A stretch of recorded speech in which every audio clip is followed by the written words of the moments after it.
अधिकारी तुकाराम मुंढे हे नेहमीच कोणत्या ना कोणत्या कारणाने चर्चेत असतात। आता त्यांची चर्चा बदली झाल्यानं सुरू झाली आहे।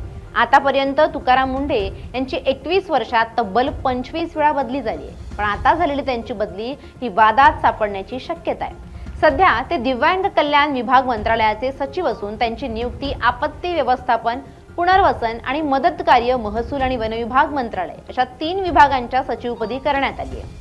दिव्यांग कल्याण विभाग मंत्रालयात सचिव म्हणून काम करताना गेल्या वर्षभरात त्यांनी अनेक धडाडीचे निर्णय घेतले। राज्यातील बड्या 10 IAS अधिकाऱ्यांची बदली करण्यात आली। यात IAS अश्विनी भिडे यांची मुंबई महापालिकेच्या आयुक्तपदी बदली करण्यात आली आहे। जेवढी अश्विनी भिडे यांची चर्चा होते तेवढीच चर्चा तुकाराम मुंढेंची होती। आता सध्या तुकाराम मुंढेंची बदली का झाली आहे आणि ते कोण आहेत हे जाणून घेऊयात। एका सामान्य शेतकरी कुटुंबात जन्मलेल्या तुकाराम मुंढेंनी हाल अपेष्टा सहन करत यशाची उंची गाठली आहे। ते मूळचे बीड जिल्ह्यातील ताडसुन्न या गावचे रहिवासी आहेत। त्यांचं बालपण गावातच गेलं। गावात सकाळपासून संध्याकाळपर्यंत मेहनत करायची, त्यानंतर आठवडा बाजारात जाऊन भाजी विकायची, त्यानंतर आठवड्याभराचा संसार आणि 2 वेळेचं जेवण आपल्याला मिळेल अशी मेहनत करत राहायची। असं जीवन तुकाराम मुंढेंचं सुरू होतं अशी माहिती आहे। मुंढेंच्या मोठ्या भावाला IAS व्हायचं होतं, पण आर्थिक परिस्थितीमुळे ते होऊ शकले नाहीत। त्यांनी आपली इच्छा तुकाराम मुंढेंकडून बोलून दाखवली। तू कलेक्टर होऊन माझी इच्छा पूर्ण कर असं त्यांनी तुकाराम यांना सांगितलं। भावाच्या इच्छेनंतर त्यांनी खूप अभ्यास सुरू केला। पदवी शिक्षण पूर्ण झाल्यानंतर त्यांनी मेन्सची तयारी केली, मात्र मेन्स परीक्षेच्या पहिल्या प्रयत्नात तुकाराम मुंढे नापास झाले होते। यानंतर तुकाराम मुंढे यांनी दुसऱ्यांदा प्रयत्न केला, त्यात ते प्रिलिम पास झाले, पण मेन्समध्ये पुन्हा अपयश आलं। मात्र तुकाराम मुंढेंनी आपले प्रयत्न कायम सुरू ठेवले। तिसऱ्या प्रयत्नात ते प्रिलिम्स आणि मेन्स दोन्ही परीक्षा उत्तीर्ण करत मुलाखतीपर्यंत पोहोचले, मात्र मुलाखतीमध्ये त्यांनी अपयश आलं। त्यानंतर 2003 साली MPSCचा अंतिम निकाल आला। यामध्ये तुकाराम मुंढे यांचं क्लास 2 मध्ये सिलेक्शन झालं। यानंतर 2004 साली तुकाराम मुंढे प्रिलिम पास झाले। मेन्स पास होणार याची खात्री असल्याने त्यांनी मुलाखतीची तयारी केली। यानंतर 11 मे 2005 रोजी अंतिम निकाल आला आणि तुकाराम मुंढेंनी भारतातून 20वा क्रमांक पटकावला। एका लहानशा खेड्यातून येऊन त्यांनी आपल्या इमानदारीच्या कामाच्या जोरावर महाराष्ट्रात वेगळं स्थान निर्माण केलं। माझे आई वडील शेतकरी, जेवढं लोकांचं भला करता येईल तेवढं भलं करत राहा, एवढं सोपं तत्वज्ञान आई वडिलांनी मला दिलं, त्यानुसार मी चालत राहीन असं तुकाराम मुंढे यांनी सांगितलं। ते आपल्या तत्वावर कायम राहून नेहमीच इमानदारीने काम करत राहतात। ते प्रशासनात चांगलं काम हवं यासाठी नेहमीच प्रयत्नशील असतात, मात्र त्यांची नेहमीच बदली होत असते। त्यांनी जेवढी वर्ष सेवा दिली नाही त्यापेक्षा जास्त वेळ त्यांची बदली होत असते। आता त्यांची जी बदली झाली आहे त्यावरून वाद होण्याची शक्यता आहे, कारण त्यांनी एक व्हिडिओ सोशल मीडियावर पोस्ट केला होता। यानंतर लगेचच त्यांची बदली झाल्याची चर्चा आहे, पण त्या व्हिडिओत असं काय होतं ज्यामुळे त्यांची बदली झाल्याची चर्चा आहे? या व्हिडिओतून त्यांनी दिव्यांग क्षेत्रात काम करत असलेल्या संस्थांना कडक शब्दात इशारा दिला होता।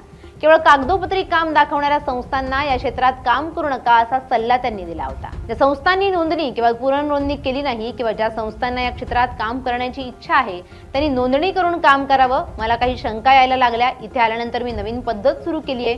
ज्यावेळी काही दावे केले जातात त्याचे व्हिडिओ ऑडिट करण्याचा निर्णय घेतलाय, त्यामुळे प्रत्येक गोष्टीसाठी आम्ही व्हिडिओ कॉल करणार।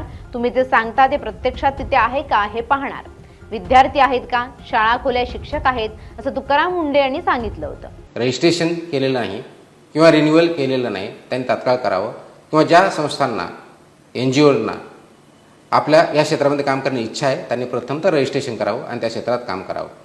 माझ्याकडे ज्यावेळेस अपील येते त्यावेळेस खूप चांगल्या प्रकारे सांगितलं जातं की आम्ही संस्था ह्याप्रमाणे चांगलं काम करते, त्या प्रकारे चांगलं काम करते, मुलांचं एवढं सक्षमीकरण झालेलं आहे, त्यांना एवढं स्किल डेव्हलपमेंट भेटलेलं आहे, त्यांना असे जॉब भेटत आहेत वगैरे वगैरे। असं जर होत असेल तर निश्चित चांगलं आहे। पण मग आम्हाला काही डाऊट यायला लागले, मला विशेष करून डाऊट यायला लागल्यानंतर मी इथं आल्यानंतर आता नवीन पद्धत आम्ही चालू केलेली आहे की हे सगळं ज्यावेळेस क्लेम केलं जातं त्याचा व्हिडिओ ऑडिट करण्याचा आम्ही निर्णय घेतला आहे। त्याच्यामुळे प्रत्येक गोष्टीला इथून आम्ही व्हिडिओ कॉल करणार, डिजिटलच्या माध्यमातून ॲक्च्युअल तुम्ही जे सांगताय तिथं आम्हाला बघता येणार, विद्यार्थी आहेत का, शाळा आहे का, तिथं खोल्या आहेत का, शिक्षक आहेत का।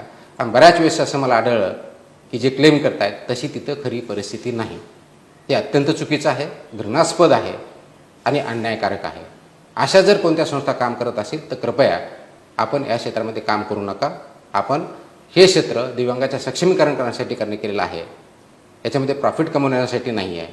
अनेक संस्था आहेत की अत्यंत चांगल्या दृष्टीने काम करतात आणि अनेक अशाही संस्था आहेत की अत्यंत वाईट पद्धतीने फक्त पेपरवरती दाखवून काम करण्याचा प्रयत्न करत आहेत।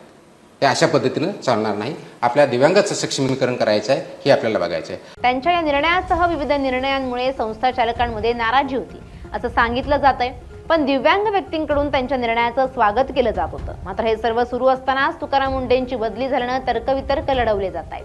यावरून नेटकऱ्यांनी टीकाही करायला सुरुवात केली आहे. अनेक अधिकारी वादात अडकतात तर काही अधिकाऱ्यांवर भ्रष्टाचाराचा आरोप होतो, पण तरीही त्यांची बदली होत नाही. पण एखाद्या व्यक्तीनं इमानदारीनं काम सुरू केलं की त्याची लगेचच बदली होत राहते असं नेटकऱ्यांनी म्हटलंय. तुम्हाला काय वाटतं? ही बदली नियमानुसारच झाली आहे का? तुकाराम मुंढेंचं काम तुम्हाला आवडतंय का? महाराष्ट्राला तुकाराम मुंढेंसारख्या आणखी लोकांची गरज आहे का? कमेंट करून नक्की सांगा. Bureau report, LS Marathi.